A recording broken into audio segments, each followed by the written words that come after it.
I told Elon like some years back or some time back when he started changing his views towards supporting Trump.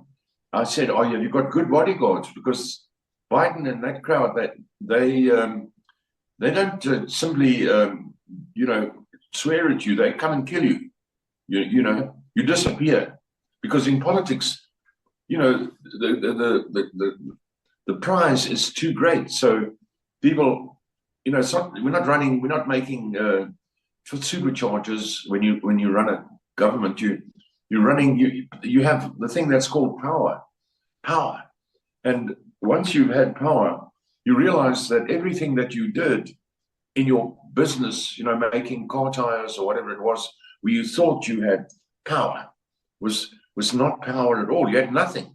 And then you get into politics and you become an elected person in politics, and suddenly, everyone is, sort of falling to the ground around you.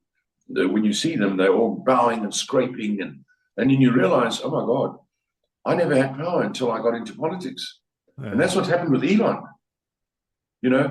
He's had power all these years with these businesses that he has, and he has financial power. But as you know, as we discussed before, if you want to be at the top of things, it's financial, it's political, and it's social.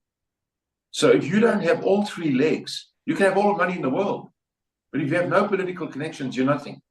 You can have all the political connection in the world, but you have no money, well, you're nothing too. And you have to be up in society as well. You have to have society backing you, So once you have those three legs, then you have power. And politics brings if you have the money behind you as well, I imagine. If you have all those things and you get into politics and you have the social, high in social, high in political, high in financial, you experience for the first time real power. There are people who own, places that make cell phones or iPhones or whatever. They don't have any real power. It looks like they do, but all they have is a few extra dollars. That's all. Yeah. But the political world is something else, where suddenly you become elevated to the level of something beyond human. As soon as you're elected, I've had that experience. Yeah. And you did that. We've spoken about that on the Andrew Ewan show before. I mean, you started at a very early age in politics yourself in your 20s, didn't you? Did you find, they always say that power corrupts and absolute power corrupts absolutely. Did you see a lot of that when you were growing up? Well, no, I don't think. I know I've heard the phrase, of course. The phrase is accurate. I mean, obviously it's accurate. But yes, I would imagine that, there are so many people at your throat and at your ankles when you're in the world of politics. I imagine in places like Saudi Arabia and UAE and so on, and of course you've got this Iran crowd, the mullahs and everything. They have absolute power, and I would say, like, if you look at Iran, it doesn't look good to me because they're sort of killing of people and all that sort of stuff is terrible. But if you have a thing like UAE and you have absolute power, but they are very enlightened.